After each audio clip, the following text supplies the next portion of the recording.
Hello students, कैसे हैं आप। मेरे चैनल विधि सारथी में आपका स्वागत है। मेरा यह वीडियो सीसीएस यूनिवर्सिटी के फर्स्ट सेमेस्टर के लॉ स्टूडेंट्स के लिए है और ये इसका सब्जेक्ट है संविधान।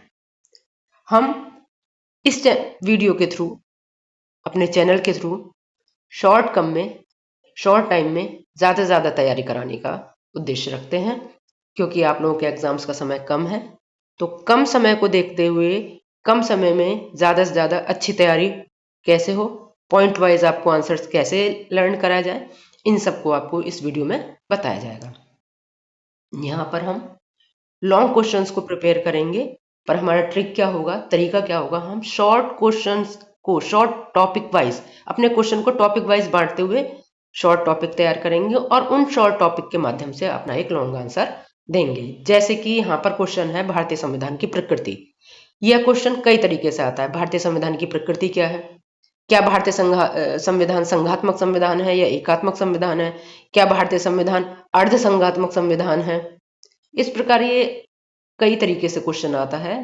तो इस क्वेश्चन के आंसर को हम किस तरह से प्रिपेयर करेंगे, इसको प्रिपेयर करते समय हम एक लॉन्ग क्वेश्चन प्रिपेयर कर रहे हैं और उसके साथ ही हमारे शॉर्ट टॉपिक, जैसे संघात्मक संविधान क्या होता है, ये शॉर्ट में आ सकता है।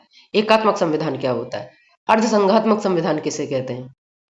तो इस प्रकार हमारे 3 शॉर्ट टॉपिक कंप्लीट हुए। इन 3 शॉर्ट टॉपिक को कंप्लीट करते करते हमारा एक लॉन्ग क्वेश्चन कंप्लीट हुआ, भारतीय संविधान की प्रकृति।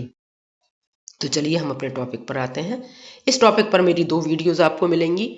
फर्स्ट वीडियो में आपको जो ये है, इसमें आपको मिलेगा भारतीय संविधान क्या संघात्मक संविधान है। जो सेकंड वीडियो होगी उसमें आपको मिलेगा एकात्मक संविधान क्या होता है, एकात्मक संविधान की विशेषताएं क्या होती हैं, अर्धसंघात्मक संविधान क्या होता है, और लास्ट में निष्कर्ष। उपरोक्त विश्लेषण के आधार पर आप क्या पाते हैं कि भारतीय संविधान क्या एकात्मक है या संघात्मक है या अर्धसंघात्मक है। तो इस प्रकार आपका ये क्वेश्चन कंप्लीट होगा। तो चलिए अब हम स्टार्ट करते हैं। भारतीय संविधान की प्रकृति।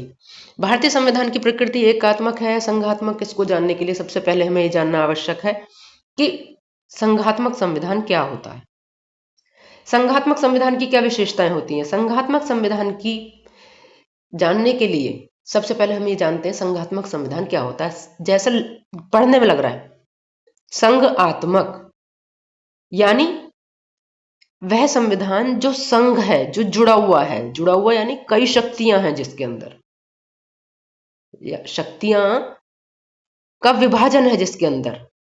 तो संघात्मक संविधान को हम कैसे कह सकते हैं, इसको सिर्फ पॉइंट वाइज समझाएंगे जिससे आपको समझने में और लर्न करने में आसानी हो। तो पहला इसमें क्या है, संघात्मक संविधान वह संविधान है जहां पर संघ और इकाइयों के मध्य शक्तियों का विभाजन होता है और दोनों ही सरकारें अपने अपने क्षेत्र में स्वतंत्र रूप से कार्य करती हैं।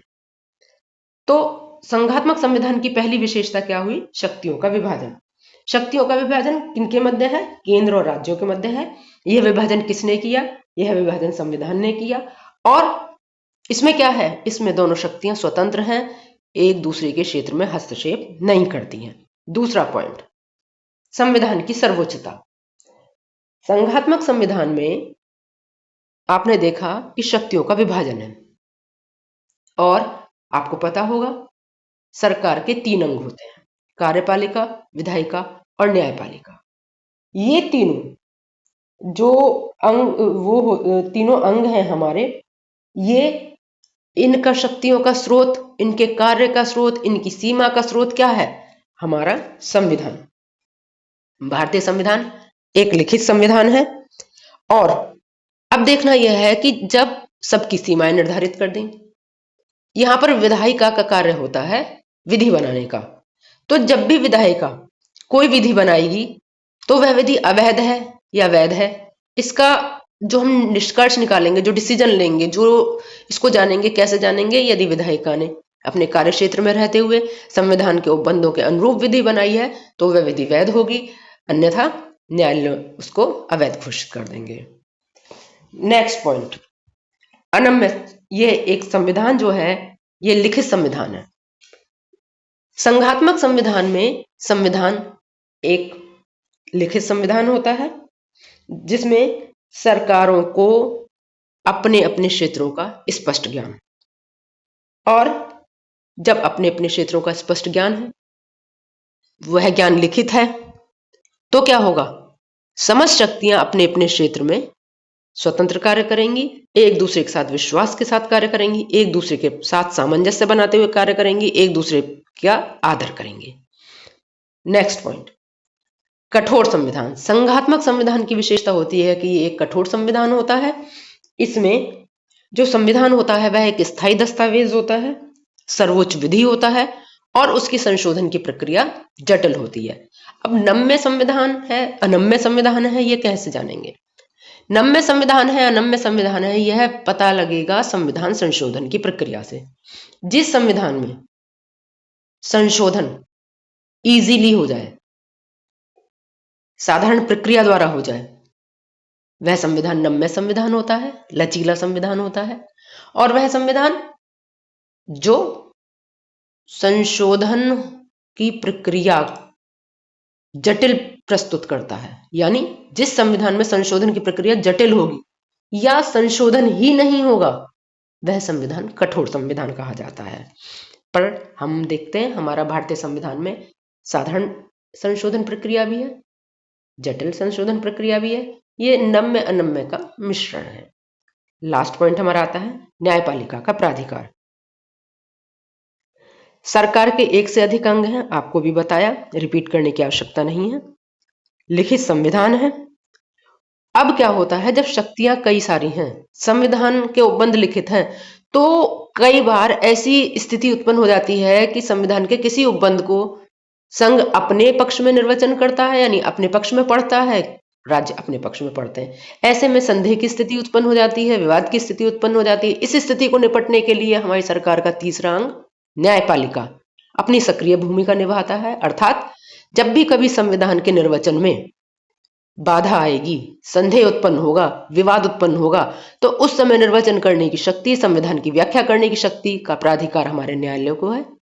और न्यायालय का निर्णय संविधान के निर्वचन, संविधान की व्याख्या करने में अंतिम होता है। इस प्रकार आपने देखा कि अभी तक हमारे संघात्मक संविधान का क्या अर्थ है, उसकी क्या विशेषताएं हैं, हम लोगों ने इस वीडियो के माध्यम से आपको समझाया। अब नेक्स्ट वीडियो हमारी किस उस पर है? एकात्मक संविधान, एकात्मक संविधान की विशेषताएं, अर्ध संघात्मक संविधान और लास्ट में निष्कर्ष कि क्या भारतीय संविधान संघात्मक है, क्या एकात्मक है या अर्ध संघात्मक है। तो स्टूडेंट्स, यदि आपको मेरी वीडियो अच्छी लगी, आपको लगता है ये आपके लिए बेनिफिशियल है, जो आंसर्स आपको पहले नहीं समझ में आ रहे थे वो अब समझ में इजीली आने लगे हैं, तो प्लीज़ मेरे चैनल को सब्सक्राइब कीजिए, मेरी वीडियो को लाइक कीजिए, कमेंट कीजिए, ज़्यादा से ज़्यादा इसको शेयर कीजिए, जिससे जो हमारा उद्देश्य है, विधि सारथी चैनल का उद्देश्य सफल हो। उन स्टूडेंट्स को जिनको इस समय तनाव है, तैयारी नहीं हो पाई है, उन तक ये वीडियो पहुंचे और उनको अपने आंसर्स को प्रिपेयर करने में, अपने एग्जाम्स में स्ट्रेस फ्री कम समय में ज़्यादा तैयारी करने में मदद मिले। जय हिंद।